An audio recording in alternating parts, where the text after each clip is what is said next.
Boa noite, meus caros. Vamos agora para a aula de número 6 do nosso curso, ainda dentro da questão dos princípios de direito penal.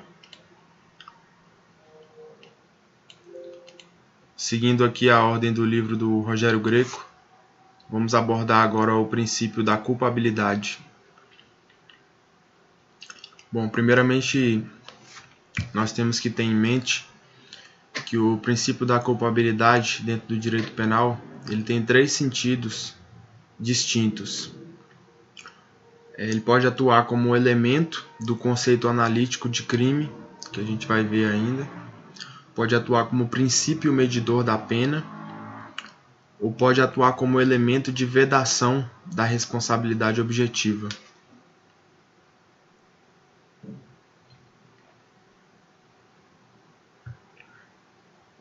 No entanto,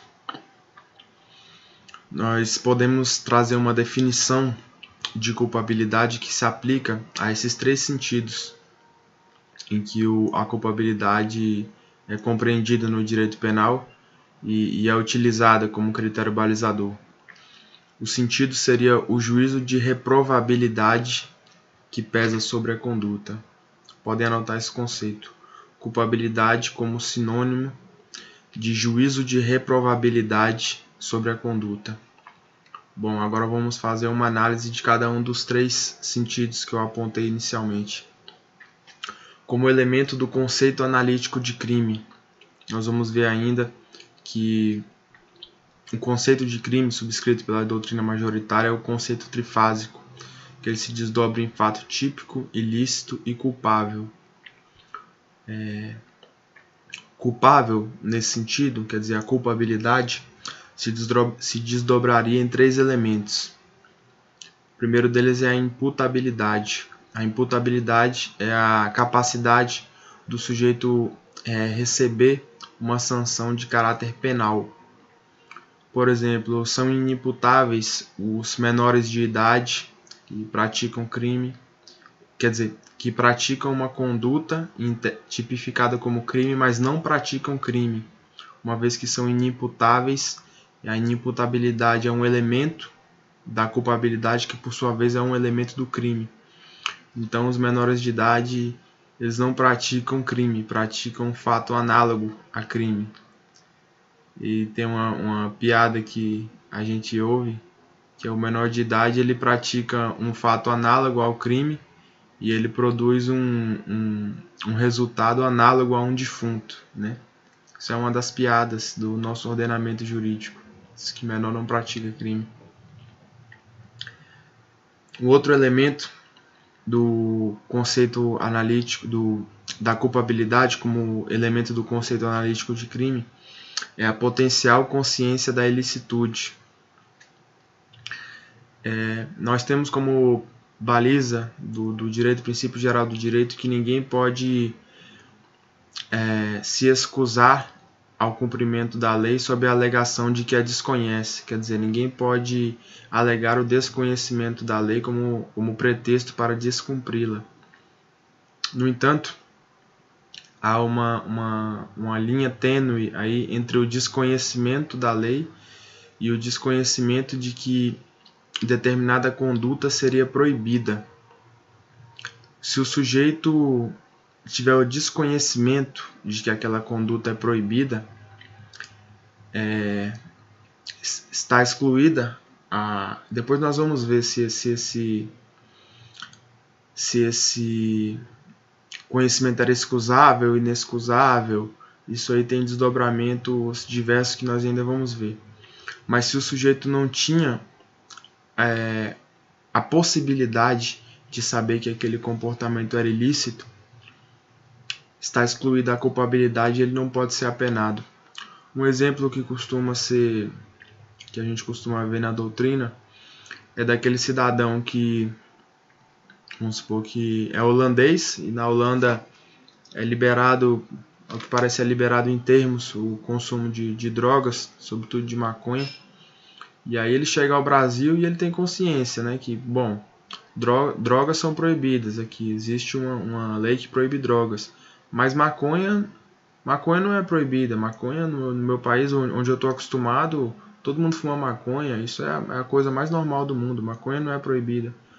Quer dizer, ele vivia numa atmosfera ali em que ele não tinha condição de saber que maconha é proibida, apesar de saber que, apesar de ter a possibilidade de conhecer em tese a lei de que drogas são proibidas, mas para ele maconha não se enquadrava no conceito de droga. Esse é um conceito bem problemático no direito penal, mas que ele existe e que nós temos que aprender, que é a potencial consciência da ilicitude. Não é nem o sujeito não ter de fato a consciência da ilicitude, chegar e falar, não sabia que era proibido. Mas olha, se você tiver a possibilidade de saber que é proibido, você já é apenado. Agora, se você não tiver nem essa possibilidade, então você não pode ser apenado. Um outro exemplo são mulheres que vêm da Europa, onde é permitido o topless, né, ao que parece em parques, em praias, livremente, né, sem nenhuma restrição. E aí vem aqui para o Brasil, vem para a praia, e aí tira o biquíni, fica de topless, quer dizer, pratica ali um ato ofensivo ao pudor, mas que por elas estarem imersas num ordenamento jurídico em que isso era plenamente admitido, em que isso era um costume aceito por todos, elas não teriam a possibilidade de saber que isso era proibido no Brasil, né? Esse é um outro exemplo.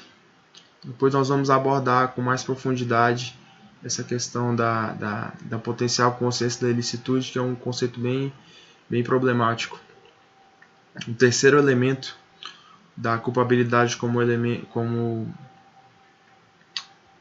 o terceiro aspecto da culpabilidade como elemento do conceito analítico de crime é a inexigibilidade de conduta diversa. Quer dizer, o sujeito pode praticar um ato que, em tese, tem a aparência de crime, no entanto, ele não tinha outra escolha. Vamos supor um caso clássico aqui. Um gerente de banco que coopera com uma quadrilha criminosa, dá todas as informações sobre o cofre do banco, sobre o horário de funcionamento, entrega a chave, entrega tudo, só que a família dele estava sendo feita refém. Tinham bandidos com a família dele e outros bandidos usaram, né, desse fato, né, de fazer a família dele como refém para coagi-lo a cooperar com a ação criminosa, né? Quer dizer, não era exigível que ele atuasse de outra maneira. Ou então, vamos supor, temos ali um sujeito que acaba de ser vítima de um sequestro relâmpago, e aí o bandido fala, olha, e nós vamos cometer agora outros assaltos com o seu carro e você vai ser o motorista aqui da nossa fuga, entendeu? Dirige direito aí da nossa fuga, coopera aqui para a gente praticar esse outro crime. O sujeito ali sob a mira de um revólver, não era exigível que ele atuasse de outra maneira, conquanto isso tem a aparência de crime, não é punível como crime. Nós vamos depois, quando da análise do conceito trifásico de crime, aprofundar mais esse conteúdo. A culpabilidade como o princípio medidor da pena está inscrita ali no artigo 59 do Código Penal, que é o artigo utilizado pelos juízes no momento da dosimetria da pena, que é a medição do quantum da pena, né? do número de anos, do tempo que o sujeito vai ser apenado.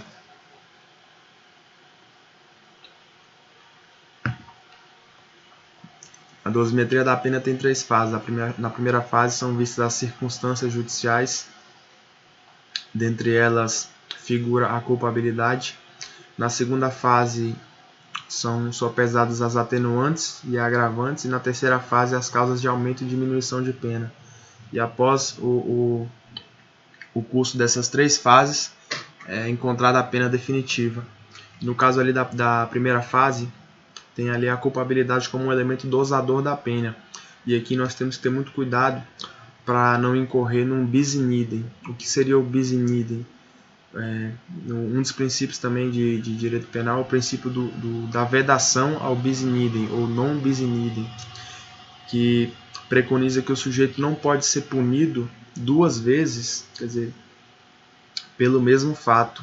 Então, a culpabilidade já foi sopesada no momento da configuração do crime. O crime é um fato típico, ilícito e culpável. Para que ela seja considerada novamente no momento da dosimetria da pena, como isso, na dosimetria da pena do artigo 59, tem que ser uma culpabilidade que desborde do limite normal da culpabilidade do crime. Tem que ser uma culpabilidade que seja mais incisiva, uma culpabilidade mais que seja mais reprovável do que simplesmente aquela necessária para a configuração do crime. Podemos citar, por exemplo, alguém que comete um crime de homicídio ali fez um arapuca, era uma pessoa de confiança ali, matou a própria mãe, matou o próprio pai. Quer dizer, é uma coisa mais reprovável, né? O homicídio é em si reprovável, tem que ser, para que ele seja punido, ele a culpabilidade tem que estar presente. Mas há determinadas circunstâncias, há determinados aspectos do delito que possibilitam essa majoração da pena por essa culpabilidade acima do normal. Seria esse o termo. Culpabilidade acima do normal permite a majoração da pena, sem que isso configure bis in idem. Porque você não vai estar punindo o sujeito pela mera culpabilidade, mas sim por esse excesso de culpabilidade. E o terceiro sentido é como elemento de vedação da responsabilidade penal objetiva. O que seria isso? Depois nós vamos ver todas as teorias sobre o crime. Em uma das teorias, o elemento subjetivo, quer dizer, o dolo ou a culpa, estavam inseridas na culpabilidade. Depois, com a teoria finalista da ação, o elemento subjetivo, a conduta, foi inserida no fato típico, mas pela teoria que entende que a conduta, que o elemento subjetivo está na culpabilidade, a culpabilidade atua como um elemento de vedação da responsabilidade penal objetiva. Quer dizer, para o sujeito ser punido penalmente, ele tem que ter agido ou com dolo, quer dizer, desejou finalisticamente produzir o resultado ou assumiu o resultado como possível, ou então com culpa, adotou uma conduta imperita, uma conduta negligente ou uma conduta imprudente. Um exemplo para que vocês visualizem a questão da responsabilidade objetiva. Imagine que você esteja trafegando com o seu carro, está passando ali na rodoviária do plano piloto, no buraco do Tatu.